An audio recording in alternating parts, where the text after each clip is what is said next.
Thorpe, a calligrapher, graphic designer, teacher, and author who started my own calligraphy company about 10 years ago. It hasn't been an easy ride.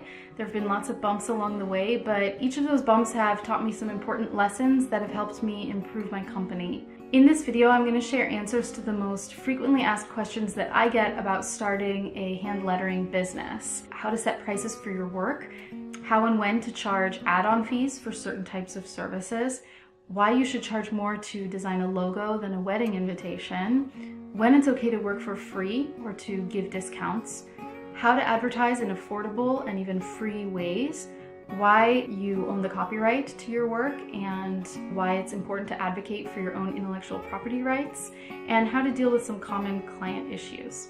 I'll also give you some little bonus pep talks about freelancing and creative ruts and why you deserve to earn a living wage. By the end of this class, you should have more confidence in your own business practices and pricing and setup, and you'll be able to proceed with greater confidence. Certainly this class is going to give you a really good foundation for launching your business or taking your current business to the next level.